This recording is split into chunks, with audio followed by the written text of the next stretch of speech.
Hello mga mi! Timplahan natin ngayon itong in-order kong Miracle Barley. Ayan, 100% organic. Tignan natin kung anong lasa niya kasi grabe, ang init ng panahon. So naghahanap ako ng maiinom ko na medyo ma-refresh ako. At the same time, yung cravings ko sa tamis, makuha niya na. I mean yung, di ba sobrang init, gusto mo malamig yung iniinom mo, tapos gusto mo yung medyo manamis-namis. Syempre, ano naman lagi uminom tayo ng mga dipping plum juice, di ba? Anong makuha natin health benefits doon? Kundi po asukal, diabetes maabutin natin. So ito guys, nakita ko siya dumadaan siya lagi sa aking FYP, tapos ginagamit siya ng mga vloggers. So ayan, order na din ako. And in fairness mura lang siya, hindi siya ganun kamahal. Tapos, siksik na siksik, meron po siyang 10 pieces. Ayan. At alam nyo naman, maraming good health benefits ang barley. So, timplahin na natin siya.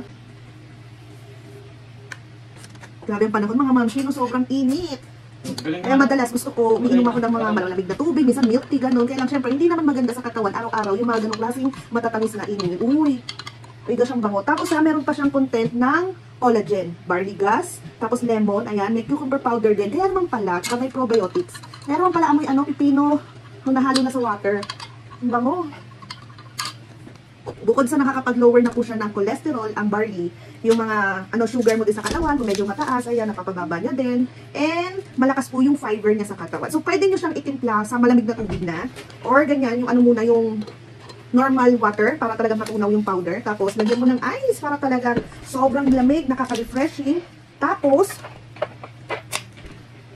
masarap pang inumin, di ba? Lalo nga ngayon, ang init-init ng panahon. Tapos guys, kung mahirap kayong mag-poop, ayan, dahil nga malakas siya sa fiber, inumin niyo siya. Pag-gising niyo, pwede din yun. Ayan, mag-poop talaga kayo. Or sa gabi, bago kayo matulog, gano'n. Madali yung mag-flash, ayan. Nakaka-detox pa siya ng ating, katawan. And marami rin siyang health benefits na nakakatulong sa teeth, sa bones, sa skin. So, yan nyo na lang yan. I-google nyo na lang yan, okay? Kasi ang dami pang mga health benefits na makakatulong sa inyo. Ayan, palamigin na natin siya. Ganda ng kulay din, oh. Hindi siya yung, yung talagang pure barley lang. Hinaluan din nila ng collagen at nilagyan din nila ng cucumber powder.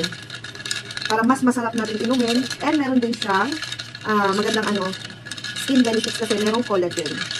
Ayan, tikman na natin.